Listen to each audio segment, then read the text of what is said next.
Am I really okay? The silent struggle we don't talk about. Welcome to Wisdom from the Porch with GP, where heartfelt stories meet timeless advice. Now let's embark on this journey together, shall we? Hey, let's have a real talk for a minute. Life has been heavy lately. I'm not talking about the kind of stress that comes from a long to-do list or a bad day at work. I mean the kind of heaviness that creeps in and quietly takes the color out of the things you once loved. For me, it's been a battle I didn't even realize I was fighting at first. Since my parents passed and we held their double funeral, everything's felt like it's on autopilot. My love for singing, something that used to light me up from the inside out, has been replaced by near silence. My nights are restless, filled with insomnia that leaves me staring at the ceiling for hours on some nights. And even when I try to create content, my passion feels blocked, like the words and ideas just won't come. It really hit me one day as I was sitting on my porch. I'm not okay. And the scariest part, it wasn't obvious at first. Depression has a sneaky way of creeping in, especially when you're navigating loss, trauma, or stress. If you've ever felt like this, like you're barely hanging on, you are not alone. In this episode of Wisdom from the Porch, I want to talk about the signs of depression, why they're easy to miss, and how to start taking steps toward healing. Because no matter how bad it feels, there's hope, always. First off, let's bust a myth. Depression doesn't always look like someone curled up in a bed crying all day. Sometimes, maybe most times, it's way more subtle. It can look like scrolling on your phone for hours, not because you're entertained, but because you're too tired to care about anything else. It can feel like dragging yourself through the day and thinking, if I just get this done, maybe I'll feel better, except you don't. For me, it started with little things, nights spent tossing and turning, unable to fall asleep no matter how tired I felt. My creativity started to slip away, and making content, something I'd once loved, began to feel like a chore. And then there was my voice. Singing, which has always been my escape, felt almost impossible.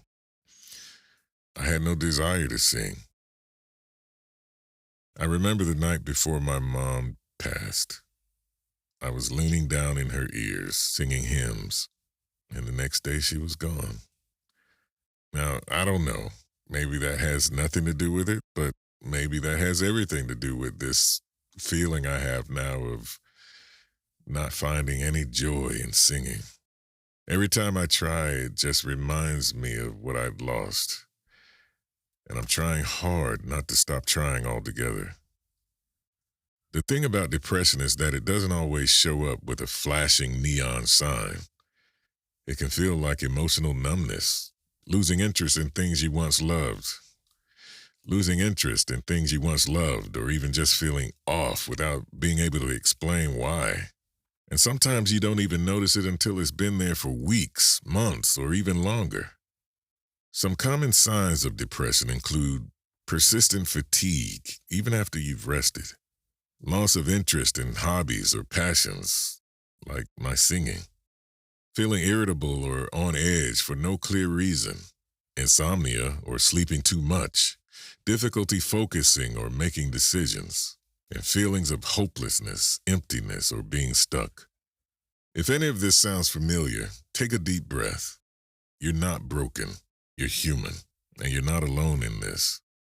Once you realize you're not okay, the next question is, what do I do now? And that's where depression can feel like it's got you in a chokehold. You might think, it's not that bad, I can handle it. Or maybe you've convinced yourself that it's just a phase and you'll snap out of it eventually. For me, I kept telling myself I just needed to push through, But every time I tried, I hit the same wall. I get on my computer and start brainstorming content ideas, and nothing would come up. I'd try to sing, and instead of joy, all I felt was a lump in my throat. The videos you see me doing now, sparingly, are me trying not to lose that joy entirely, because I want that joy back. I pray it comes back.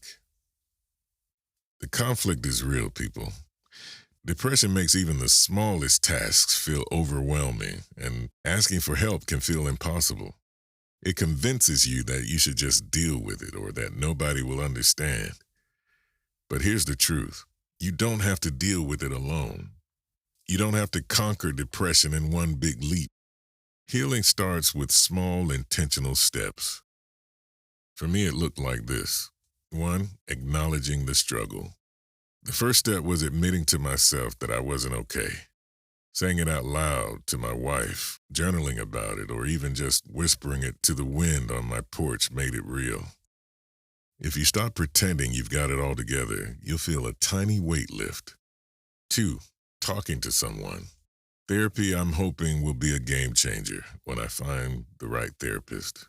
I know it can feel intimidating, but in my past experience, having someone neutral to talk to helped me untangle the feelings I couldn't make sense of on my own. If therapy sounds like too much right now, start small. Talk to a trusted friend, spouse, or even a family member, parent, or even text or call a mental health hotline. 3, rebuilding routines. Depression thrives on chaos. One of the most healing things I did was create tiny routines to bring some stability back into my life. For me, it started with setting a bedtime, even if I couldn't sleep right away, and making time to just sit with my thoughts instead of drowning them out with distractions. And 4, reconnecting with joy. This one's taking some time, but it's starting to look hopeful. I didn't wake up one day and suddenly feel like singing again, but I've been giving myself permission to try, even if it feels awkward or hard. I know that sounds crazy. It sounds crazy to me saying it, but it does feel awkward and hard sometimes to sing since they're passing. Healing isn't linear, but every small step matters. The purpose of this episode is simple: to remind you that it's okay not to be okay, and that help is always within reach.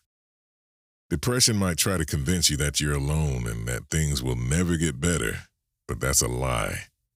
You can heal, even if it's one small step at a time. If you're struggling, please don't wait for it to get worse. Talk to someone. Reach out. Depression doesn't define you, and you deserve to feel peace and joy again.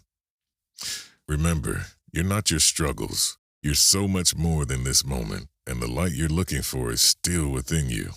Let this be your sign to take the first step, whether it's texting a friend, journaling your feelings, or reaching out to a therapist or hotline. You're not alone in this, and you are worthy to be here. You do matter, and you are loved. And that's our time today. Thank you for joining me on this journey. If you'd like to get in touch with me, email me at chatswithgp@gmail.com and follow me on my socials under the name thatbassvoice. And remember, no matter where life takes you, from my heart to yours, keep thriving.